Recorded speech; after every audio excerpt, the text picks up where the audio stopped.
Have you ever wondered what happens inside of a millionaire's vault?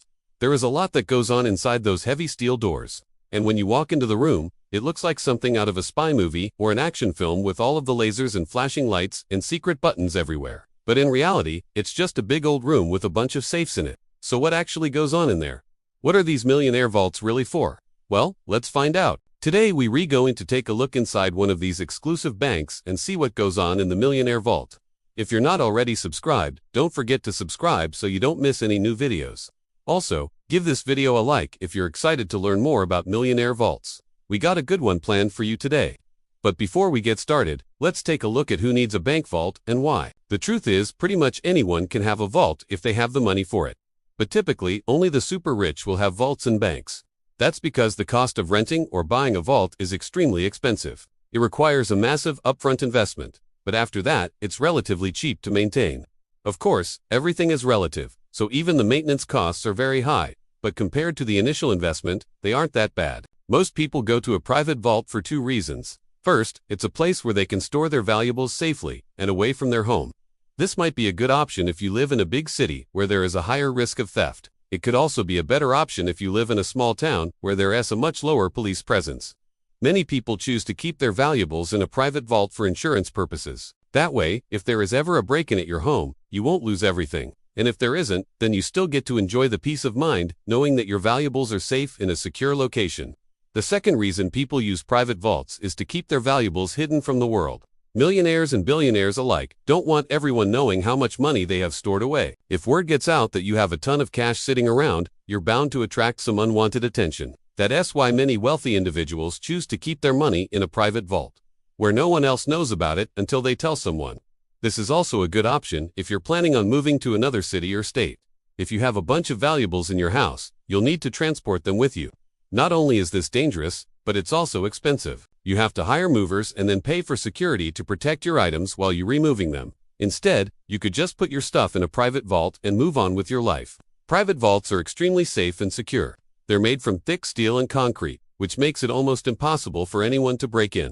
In addition to that, there are laser beams, motion sensors, and cameras that monitor activity in the vault. Now that we know why people use private vaults, let's take a look inside one to see what goes on there. If you've ever seen the movie Die Hard, then you know that the first rule of surviving an attack by Hans Gruber is to stay away from elevators. In the movie, Bruce Willis's character, John McClane, survives the attack by staying away from the elevator and hiding in the building's basement.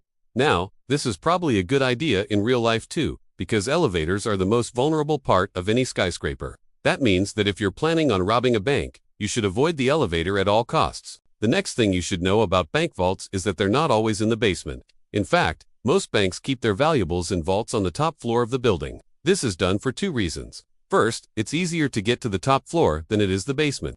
Second, if there is a fire, it's much safer to be on the top floor of the building than it is in the basement. The reason for this is that heat rises. So if there's a fire on the lower floors, it will eventually make its way to the top floor. However, it will lose a lot of momentum along the way, and may not be as intense as it was on the lower floors. Speaking of fires, did you know that all banks are required to have fireproof vaults? This is because banks deal with a lot of important documents that need to be kept safe in the event of a fire. These documents include things like loan applications, tax returns, and social security cards. Banks also keep their employees' personal belongings in the vault after hours. This is done for security purposes so that employees don't leave their valuables at work. Something else you should know about bank vaults is that they're not just for storing money. In fact, banks will store just about anything for their customers if they're willing to pay the price. This includes things like jewelry, artwork, and even wine.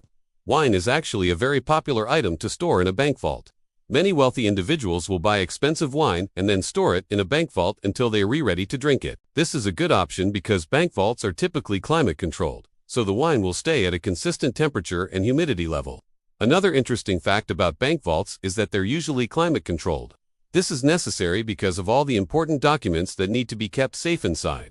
If the temperature or humidity levels were to change drastically, it could damage these documents and make them unreadable. For example, if there was a flood in the vault, the water could damage the paper and ink used to create the documents. Or if the temperature in the vault changed drastically, it could cause the paper to expand or contract, which would also damage the documents. Inside of a millionaire's vault, you'll find all kinds of interesting items.